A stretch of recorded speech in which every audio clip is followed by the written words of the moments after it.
Muito bem. Para qualquer pessoa que possua um mínimo de bom senso e um mínimo de informação e que saiba trabalhar, né, com esses dados básicos, né, que tenha interesse, por exemplo, de superficialmente conhecer, por exemplo, a história do comunismo aqui no Brasil e posteriormente, né, a sua evolução em processos revolucionários, formação dos partidos, tal, é fácil perceber que grande parte, né, da posição privilegiada dos partidos de esquerda no Brasil se dá por meio de propaganda.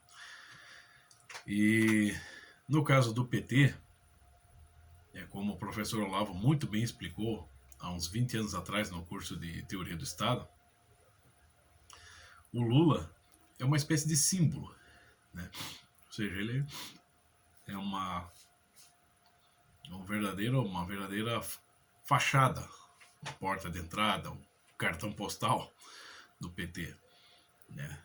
Ele é um representante e é um homem que, como também o professor Olavo sempre explicava, ele não é um homem inteligente, ele é um homem com bastante traquejo, um homem com lábia e uma pessoa que aderiu, né, ao PT, né, com toda a sua força vital, né, ele consagrou sua vida a isso.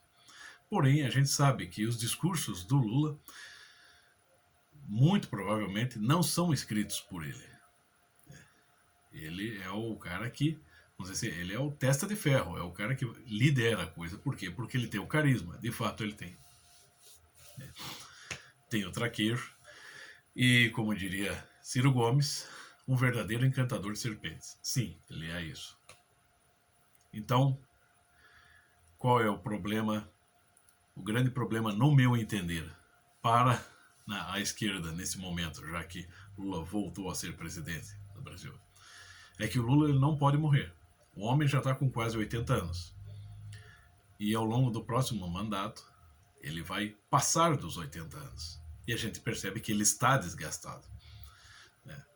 E você percebe o seguinte: mesmo pegando um marujo de primeira viagem, como o Bolsonaro, assim, pelo menos em termos de presidência, né, Lula ainda assim empatou. Veja bem, com todo o histórico do PT, mas com toda a capacidade que eles têm de dar a volta por cima, né, seja por meio de manobras jurídicas, seja por meio de golpes sucessivos, enfim. Assim, como o professor Lavo também explicava, os movimentos de esquerda, seja em forma de partidos, seja em forma de cultura, eles são extremamente organizados, onde quer que eles existam. E o Brasil não é uma exceção. Então você vê como o PT e os outros partidos de esquerda, sobretudo os que fazem na oposição ao governo Jair Bolsonaro, como eles são organizados, né? E como eles são, vamos dizer assim, especialistas em fingir que não estão percebendo uma série de coisas que acontecem, né? Você percebe que você não vai ver o Lula protestando contra o crime, mas você vai ver ele tentando justificar o crime, tentando vitimizar os bandidos, mas você não vai ver ele acusando a população. Ele vai colocar, vamos dizer assim, ele vai conceituar nos seus discursos, como ele faz, que a maioria da população sofre também junto com os bandidos, né? E que existe um ponto convergente aí, que facilita a ganância, vamos dizer, que desperta a ganância dos criminosos e que facilita a sua ação, que são, vamos dizer, a classe média, os burgueses, né? Mas que a maior parte da população não é classe média, nem burguesa, nem conservadora, nem cristã. Então, os discursos dele, você percebe que não é ele que elabora, mas ele sabe, vamos dizer assim, colocar isso de uma maneira convincente para muita gente, né? Eu não caio nessa, eu já tenho preparo para isso, mas você percebe que ele é bem preparado para uma retórica que apela muito aos sentimentos, ao idealismo. Embora ele seja mais um representante do que, de fato, um homem de ação autônoma. Então, o que acontece? E você percebe também que o Lula, apesar dos pesares, o cara tá lá e o cara tá até razoavelmente bem de saúde. Ele está cansado, ele está desgastado, mas ele está bem. Por quê? Porque ele certamente tem uma assistência em torno dele. Né? E imagine, um dia o Lula vai partir deste mundo. Um dia ele vai morrer. E o que será da esquerda? Você consegue imaginar daqui, sei lá, digamos que o Bolsonaro resolva concorrer para 2026, por exemplo. E o Lula já esteja velho, desgastado, né? Sobrecarregado, porque a oposição ao Lula também não será fácil. Ele não vai pegar um governo aí fácil para ele, né? Porque o país está bem dividido. Então você imagina, então, após a morte do Lula, o que vai restar para a esquerda aqui no Brasil? Guilherme Boulos? Sei lá, Manuela Dávila? Entre outros, Jean Paul Prats, né? E outros idiotas aí de uma geração um pouco mais nova. Você imagine, daqui a um tempo, Guilherme Boulos tendo que enfrentar, por exemplo, o atual governador de São Paulo, agora eleito, Tarcísio, né, que foi o ministro.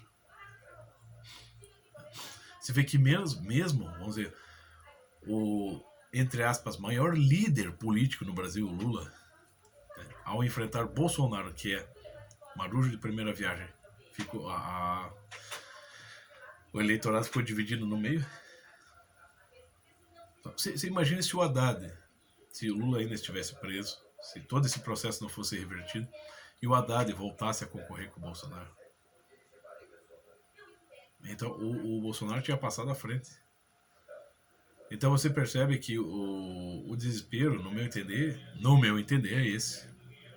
Eles vão tentar tornar o Bolsonaro, o sistema todo, o TSE, STF, enfim, a oposição em forma de partidos, senadores, eles vão tentar tornar o Bolsonaro inelegível e, quiçá, outros importantes opositores inelegíveis para os próximos 4 anos. Porque assim que o Lula morrer, né, os movimentos de esquerda já não terão um representante decente aqui no Brasil. No sentido do traquejo, da retórica, né, do carisma. Vai entrar toda aquela canalha. Você imagina um José Dirceu se candidatando e ali, para a presidência, com aquele discurso dele. Um cara entojado, né? Um cara cínico, acho que mais psicopata ainda que o Lula. Um cara que não esboça sentimento nem nada. Uma Jandira Fegali, uma Maria do Rosário, sei lá, Márcia Tiburi, né? Glauber Braga, entre outros aí. Não, essa gentarada aí, que não tem carisma nenhum e que quando abre a boca só expõe exatamente qual é a face real do socialismo, no comunismo, movimento de esquerda aí no Brasil, no mundo. Então é claro que eles têm que eles vão tentar manter o Lula vivo até onde der. Que assim eles conseguem, vamos dizer assim, manter com mais facilidade as chances de perpetuação no poder de partidos como o PT e outros aí. PT entrando agora vai puxar um monte de gente com isso. É uma garantia, entendeu? Então esse é o meu entendimento da coisa, né? Então eles precisam de um líder carismático, tá faltando, né? Dificilmente alguém vai substituir o Lula. E assim que o Lula não estiver mais neste mundo, vai ser difícil para eles. E aí, né, um movimento de direita mais conservador no Brasil se fortalecendo, aí ele vai ganhando terreno. Então, o negócio é estar atento que nos próximos 4 anos eles vão tentar destruir qualquer oportunidade, penso eu, de um movimento de direita, de candidatos de direita, voltarem ao poder executivo. Entende isso?